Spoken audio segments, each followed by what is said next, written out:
r/NoSleep. Posted by Reddit user Trailwalker94. I am a new ranger for the U.S. Forest Service, and I'm nervous about some strange things that have been going on lately. I'll try to explain as much as possible, but I don't have much time to write this at the moment. Jonathan and some other upper admin guys are getting to base camp later tonight, and Lauren and I are supposed to show them around so we can fix whatever we need to for the big day tomorrow. I got called down after a couple of days like I thought I would. The next morning, I left early from the Northern Ranger Station and drove down through the mountains. To save time, I decided to cut across the plains that sit between the mountains to the north and south, a small 60-mile area with no elevation gain. I drove out from under the shadow of the last valley, and the plains opened before me. The sky cloudy, and the southern mountains towering, slightly blue in the distance. Their peaks climbed up higher and higher as far as I could see behind the first slopes. A few hours later, and I was driving back and forth along valley's edge, only a few miles out from the temporary search camp. Low clouds had moved in shortly after I got into the mountains and blocked out the sun, minuscule droplets of water drifting to my windshield. I smoked a cigarette and cruised through the steep section of the road, but let my foot off the gas when I saw something weird up ahead. The road was shimmering like it would in the heat, but it was overcast and chilly outside. The road almost seemed just flattened. Gray seeped out into the edges of the shadows underneath the pine tree that hung over the road. I got closer and hit my brights to get a better look, and a flock of some dark birds erupted out of the branches of the pine tree, coming towards my truck before sweeping up into the sky behind me. I tried to look in the mirrors, but didn't see where they'd gone. I turned my head back around and saw a few lone pine needles suspended in air, drifting down slowly. But the road looked normal again, so I continued warily to the search camp. After a few minutes, I figured I'd be close enough to listen in on one of the camp's frequencies with my small handheld radio. So I checked my notes and turned the knob. A few crackles, and I heard dispatchers talking to the search team. I propped the radio on the dashboard and kept driving. Not long after, I turned down a smaller dirt road that winded down into a valley. After maybe a mile of the snaking road, it opened to a large primitive site meant for campers. It was still pretty empty, only a half-dozen two-man tents and a large pavilion tent. I pulled into a spot behind another ranger's truck and got out. I checked in with Lauren, who was in the large open tent talking over the radio to a team. She looked up when I came in and waved at me. I came over and she pointed to a large map they laid out and were marking off individual zones. But that's not what I was helping her with. I was called in before the other search and rescue and ranger teams to help set up camp for them. I spent the next couple of hours digging another latrine and clearing away some campsites that plants were beginning to reclaim. And that night, I sat around a small camp stove with Lauren and we made dinner. I was going to excuse myself and try and sneak away to the mine, but Lauren said something that I wasn't expecting. "I should have believed you about the deer," she said. "I found them too since then, and other things over the years." She looked uncomfortable talking, which was disconcerting coming from someone who had always been confident out here. "Did you tell Jonathan?" I asked, half interrupting her. "Tell him what?" she asked, sounding a little confused.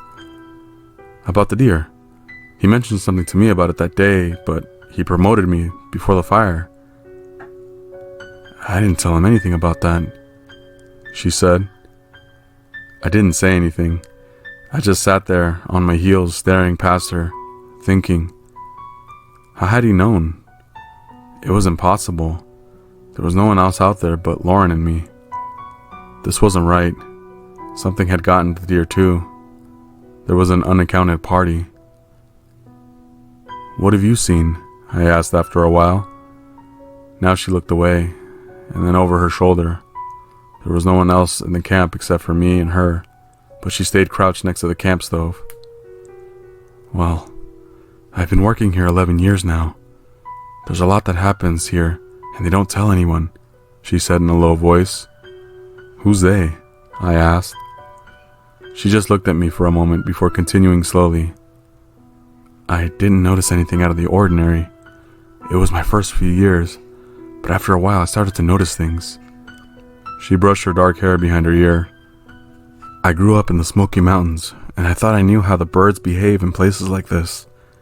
She pointed across to the hills, darkness falling over the valleys now that the sun was behind the peaks to the west. But I've never seen birds act like they do here. It's unsettling. They talk to each other, and before they notice you, they seem mostly normal. Then they see you and they just stare, sort of emptily. She got very silent. Each word was a whisper. Right through you. Like they know. She shook her head. They're intelligent. Especially the larger birds of prey. I swear I've seen the same hawk in the northeast for years. And every time I see it, I get the sense that it remembers me. And it isn't just being territorial. Anyways, I know places change over time, every now and then, but I would go back through an area after a while, and landmarks felt oddly out of place. Not obviously, just twisted, angled off maybe. And of course, there was a search for the woman that went missing 5 years ago. We searched for months, she said quietly.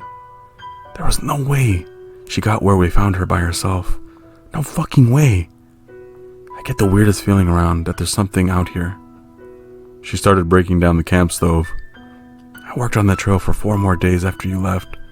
I saw a deer the next afternoon, and then another the last day, wrapped around a tree. Its ribcage was fucked. She finished off collapsing the stove stand and placed all the components back in the bag, making sure the tank was tightly closed. Now your turn. Not many rangers were so open with me about what they'd seen, so I got a good gut feeling trusting her and filled her in on the strange trails I'd seen and what I'd found about them.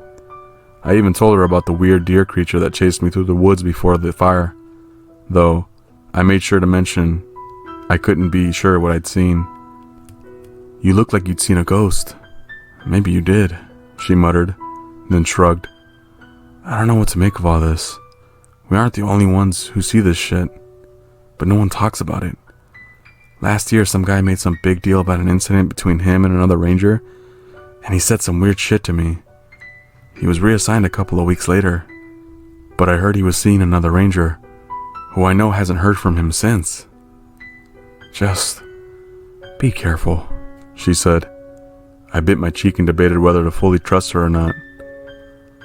There's a place I think we should check out, I said. Lauren raised her eyebrows.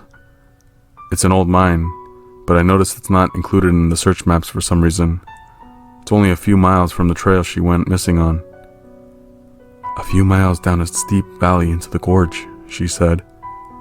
Well, yeah, but the terrain out here is all fucked to move through on foot anyways. Just as likely to get there, and besides, this place has a weird history. Her brow was furrowed and I could tell she was considering it. Not today, she said. I have to stay here on the radio while the 2 search teams get back. But tomorrow, after the searches end for the night, we can slip away.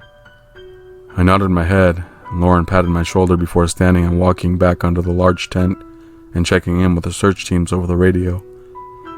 That night, I couldn't sleep. The edges of my consciousness were restless and cycling through thoughts. Eventually, I fell asleep and got a few hours rest, because the next thing I knew, someone was moving around in the large tent making breakfast. I slipped out of my sleeping bag and got ready. I ate breakfast quickly, and tagged along with Lauren and the SAR unit to climb down into a gully of people sometimes fall into and get lost trying to get out of.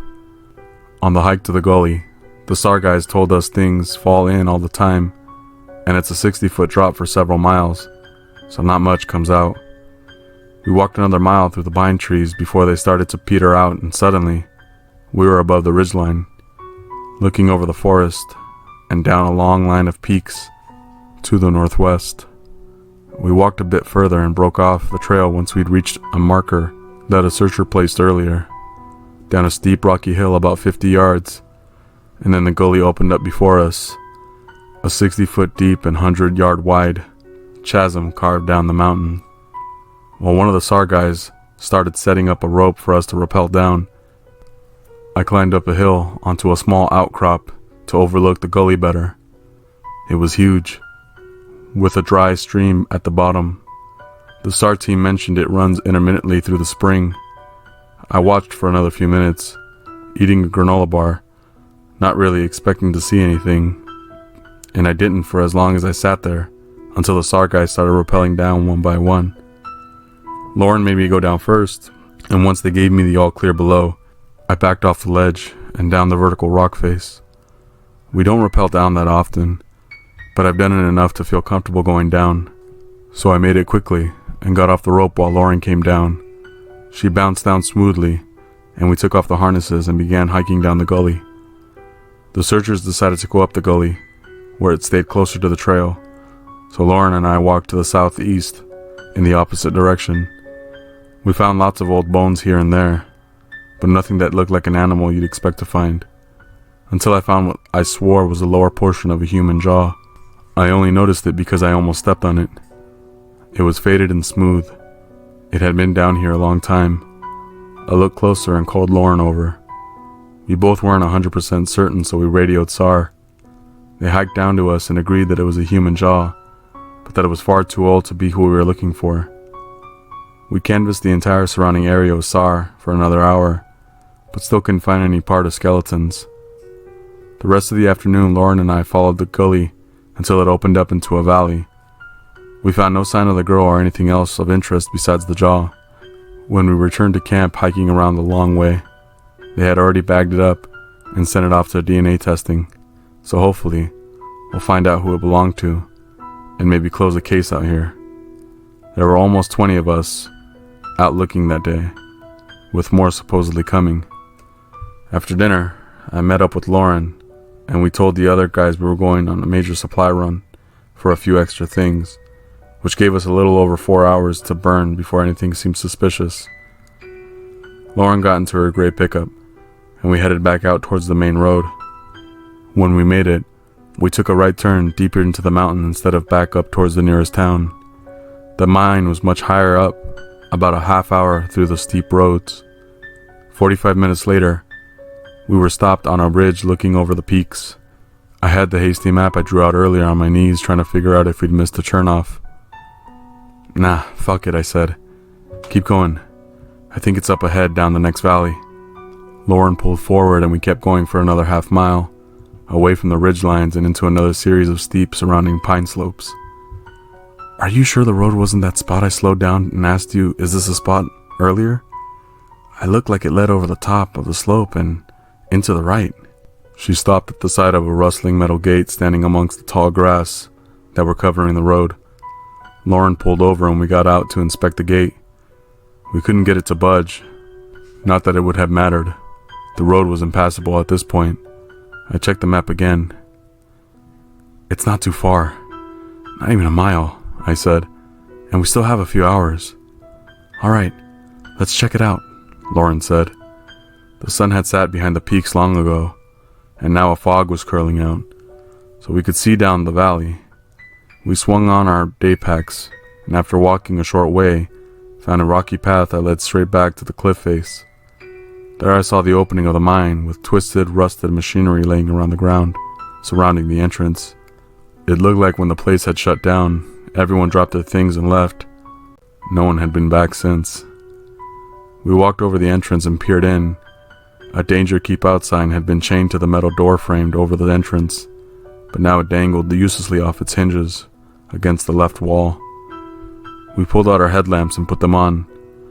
The beams flew back into the mine. Spotlight the dust slowly drifting up from the depths. Lauren pulled out her anemometer, and we began hiking down. Hello? Can anyone hear me?